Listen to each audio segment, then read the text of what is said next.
Run the best campaign, you can even become the nominee, and you can have the election stolen from you. How can you win with Russian interference, though? That's a real what I'm thing. scared about in 2020. But rightly. Because I think he's an illegitimate president that didn't really win. So how do you fight against that in 2020? You are absolutely right. He's an illegitimate president in my mind. Would you be my vice presidential candidate?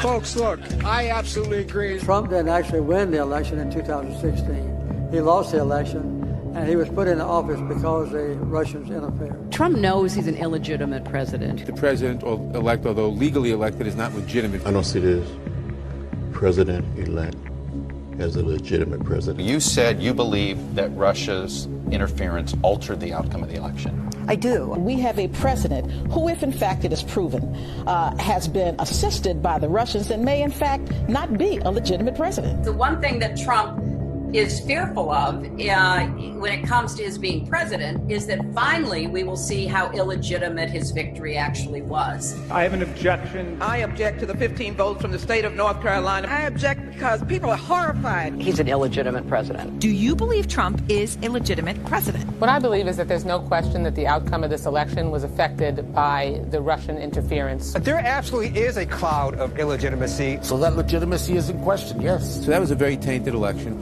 And in that sense, it's illegitimate. Why do you think the president is going to such great lengths to essentially prove that he beat you? Because he knows he didn't. He knows he's an illegitimate president. Stolen emails, stolen drone, stolen election.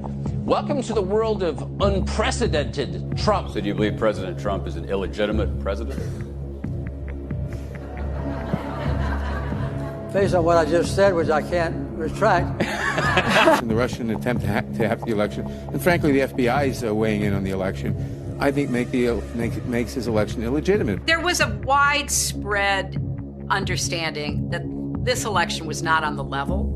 We still don't know what really happened, Isaac. I mean, there's just a lot that I think will be revealed, history will discover, but you don't win by 3 million votes and have all this other shenanigan stuff going on and not come away with an idea like, whoa, something's not right here. The outcome of the election was affected by their interference, and now we need to know, to what degree, if any, the Trump campaign was actually in collusion with with Russia. He knows he's an illegitimate president. So of course he's obsessed with me, and I believe that it's a guilty conscience. We actually won the last presidential election, folks. They stole the last presidential election. And Al Gore won that election. I think he won it anyway. Actually, I think I carried Florida. Bush versus Gore.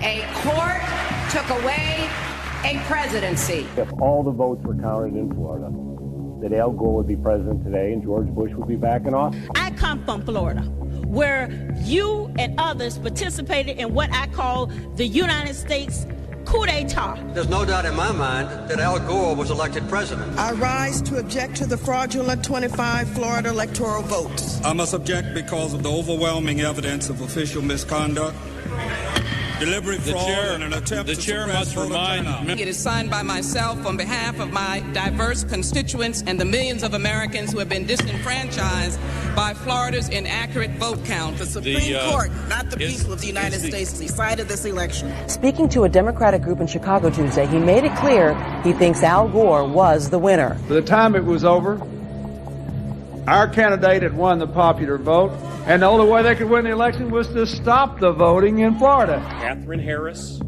Jeb Bush, Jim Baker, and the Supreme Court hadn't tampered with the results, Al Gore would be president. The Supreme Court elected the president. 2004, yes. Al Gore won the state of Florida in 2000, although not the presidency.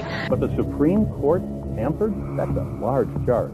The Supreme Court stopped the counting of the votes, and if they'd let the count go on, Al Gore would have got the necessary votes. The Supreme Court selected George W. Bush as the president. He was not elected. There is overwhelming evidence that George W. Bush did not win this election. What I observed as a voter, as a citizen of Illinois 4 years ago, were troubling evidence of the fact that not every vote was being counted. I don't think that George W. Bush won the election in 2000 against Al Gore, because I think he probably lost Florida and also that nationwide. If you invite me back on this show in about 8 weeks, I think you're going to learn that Al Gore actually did get all the votes there. The court has been thwarting formation of the popular will, the most spectacular example being Bush versus Gore, where the majority, by a 5-4 vote, enjoined the counting of more than 100,000 ballots in Florida and essentially gave America its first court-appointed president. I think in 2000, everybody thought, well, he did win the election, Al Gore. After the election, when you stole the election, you came back here and said, get over it. No, we're not going to get over it. You know it, I know it, they know it.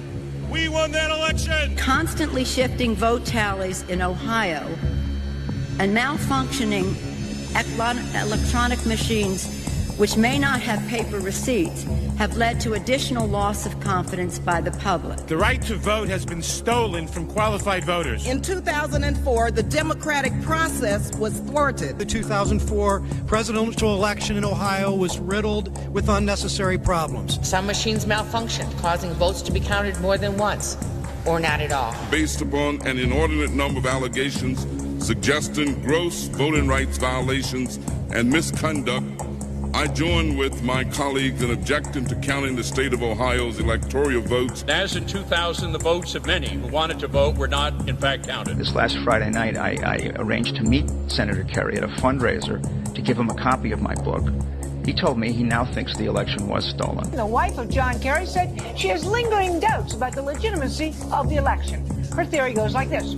Two brothers, she calls hard right Republicans, own 80% of voting machines in the U.S. Therefore, it would be easy to hack into the mother machines that control the electronic voting. There were numerous irregularities in Ohio, including large percentages of rejections of provisional balloting, problems with voting machines. As we look at our election system, I think it's fair to say that there are many legitimate questions about its accuracy, about its integrity. There are still legitimate concerns over the integrity of our elections. I agree with tens of millions of Americans who are very worried that when they cast the ballot on an electronic voting machine, that there is no paper trail to record that vote. The numerous irregularities that occurred with the electronic voting machines in Ohio on November the 2nd of last year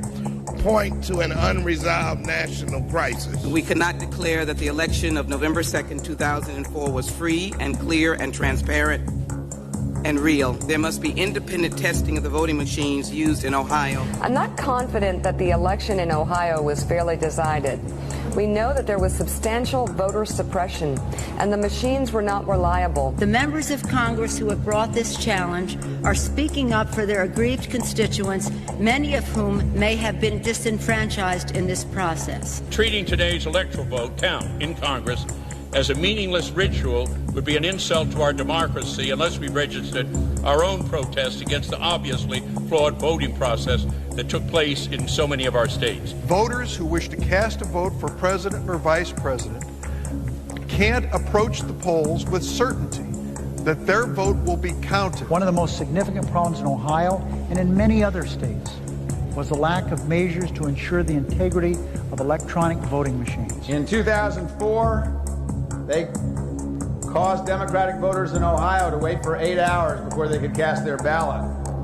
They turned the Department of Civil Rights and the Justice Department into the voter suppression division with voter ID laws, voter purging, voter caging, voter intimidation. There aren't going to be any more election stealings. And despite the final tally and the inauguration and the situation we find ourselves in, I do have one very affirmative statement to make. We won. Without voter suppression, Stacey Abrams would be the governor of Georgia. Andrew Gillum is the governor of Florida. You refuse to concede and say that you lost. Do you stand by that decision today? Absolutely. The election was not fair. The process was not fair. If Stacey Abrams doesn't win in Georgia, they stole it. It's clear. It's clear. I think that Stacey Abrams' election is being stolen from her. It was not a free and fair election. Brian Kemp stole the gubernatorial election from Georgians and Stacey Abrams. But will I say that this election was not tainted, was not a disinvestment and a disenfranchisement of thousands of voters?